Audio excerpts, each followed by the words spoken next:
Good morning. Again, great weekend celebrating 28 seniors who played the final game here at the Rock this past weekend, and bittersweet in a lot of ways. Those kids have combined a record of 49-15 as their career here, and we're able to get a win versus Old Dominion. And then I'd be remiss if I didn't say thank you to the fans for the second year in a row breaking the Sun Belt attendance record. That is big for us. It's big in recruiting to bring kids on campus to see a sold-out stadium. In a great college atmosphere. So we turn our attention on to Georgia Southern. Again, it's rivalry week. It's a great college football game down in Statesboro. You can throw the records out the window. It's going to be one of the premier games on TV this weekend. David Ware, 24/7 Sports.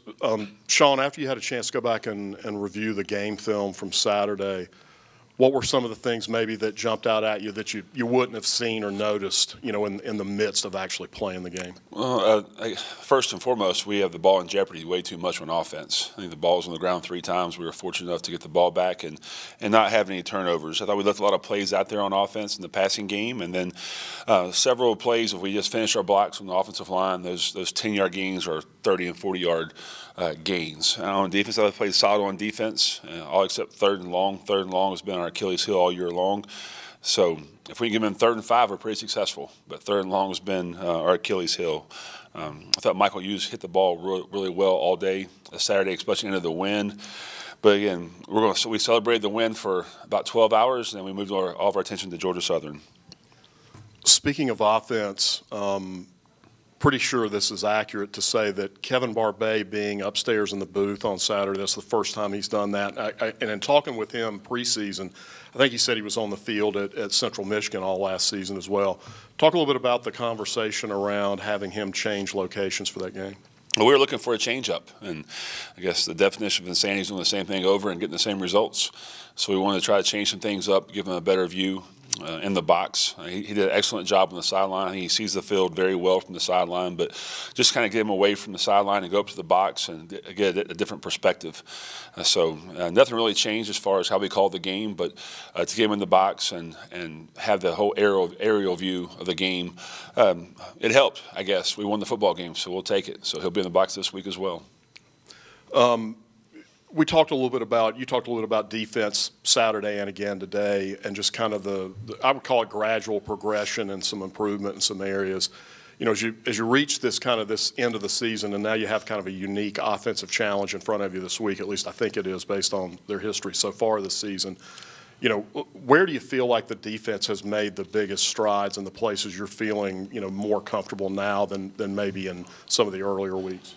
Well, we have some more depth now on the defensive line. You looked at there in Santana Hopper, I think he played 15, 20 snaps, and DJ Burks played back in the secondary. We have Darrell Farrar, he played at linebacker. So we have some depth now there at our defensive line spot.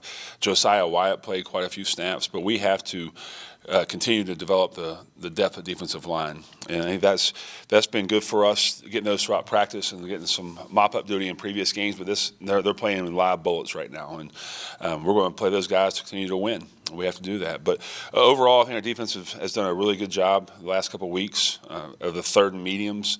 3rd and longs, we do a better job and to get them off the field. But I think we're tackling better, we're pursuing the football better, and it gives us a chance to win on Saturdays. As far as team health goes, obviously Nick Hampton, Cam Peoples out last week. Don't know how much more is known there. And then you mentioned a couple of running backs that got dinged up on Saturday. What do you know now 48 hours later? A lot better than what I did on Saturday afternoon. I think all Nate and Anderson Castle, there'll be a go. Nick Hampton will be a game-time decision. He did practice last week, and things are trending in the right direction. We'd have more updates on Cam. We're not sure on Cam yet, but I think it's trending in the right direction right now, and we'll know more as the week goes on.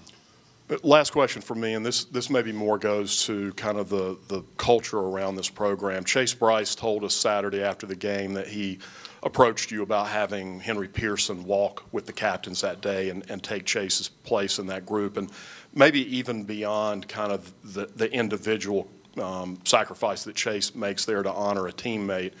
Talk a little bit about the significance of that as relates to the whole program. The way, kind of this, it's more about other people, it's more about the group than it is about me alone.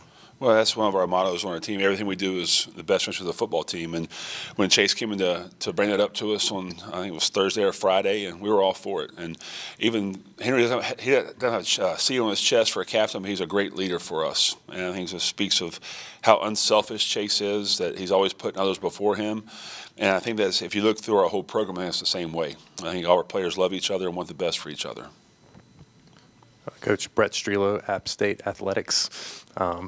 Can you just speak to, you've kept the guys engaged and with the stakes that are still in play, just bowl eligibility is at stake this weekend, of just how much will that enter the conversation, or I assume you don't really have to say much about that at this point. No, we haven't talked about it. Our goal is to be one every week. Both programs, Georgia Southern and App State, would like to be bowl eligible right now, but to play in a game of this magnitude versus the history we've had with each other, I just think it's one of the best games in college football. And it's going to be at 6 o'clock in Polson Stadium. And but we haven't talked about bowl eligibility. It's just about being 1-0 and doing the very best you can. And our kids have given us everything they have throughout this season to give us a chance to win the football game. So I never question how hard we play or the toughness we play in. Things haven't went our way in several games, but again, we were able to get a win this past weekend, which gives us a little confidence, momentum going to Georgia Southern. What stands out about Georgia Southern's defense when you watch that on film? Well, they're big. Their defensive line, they have a big defensive line. They have excellent linebackers. Their secondary is solid. Their corners are very aggressive in some ways, and that presents some challenges for us. So I know right now as a staff, we just got out of a staff meeting talking things we have to get done in order to be successful. So it's Monday. We'll have better answers for you Tuesday and Wednesday, and we'll roll out of here on Friday morning. I guess in a similar vein, Georgia Southern's offense definitely has a different look this year under a new coaching staff. And just what has it been like to see them kind of transition to, more of a pass-oriented attack? Well, Coach Helton does a fantastic job with that offense and their entire offensive staff. We're looking at the tape today. I looked at the stat line. They've been sacked 7 times all year long. So their quarterback gets the ball in his hands fast. So it's hard to get to the quarterback. And they have some weapons on the outside through the transfer portal and through some guys stepping up, some young guys stepping up. They have some weapons that can really take the ball down vertical.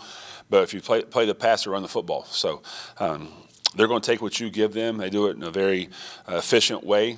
And they're leading the Sun Belt in total offense, I believe, especially in passing. So we have to do a really good job of having clean eyes in the backfield. And really, it's about tackling this week. They're going to get their yards, they're going to get their plays. We have to rally the football and make sure we have team tackling all day long on Saturday. You mentioned Michael Hughes hitting the ball. It seems like, at least just from my viewpoint, you guys have been in a lot of, whether it's 4th and 3 from the 33, or a lot of situations that if you're aggressive and you're in kind of a short yardage, it just hasn't led to a lot of opportunities for him. What's been the key for him to kind of stay ready in those situations when he hasn't gotten a big workload? We have a lot of confidence in Michael Hughes, and he has a powerful leg, a strong leg, and those games at the 4th and 3 from the 33, there's always things that go into the decision-making part of that. And we go back to Marshall, we had a heavy headwind there, and we were down scores. So as the seasons went on, we've been down these kind of games. We had to go for it on 4th down. But if the game's in balance and we need a field goal, we have total faith in Michael Hughes to make the kick for us to be successful. Last one for me. You mentioned some of those true freshmen, younger guys, that live bullet kind of situation.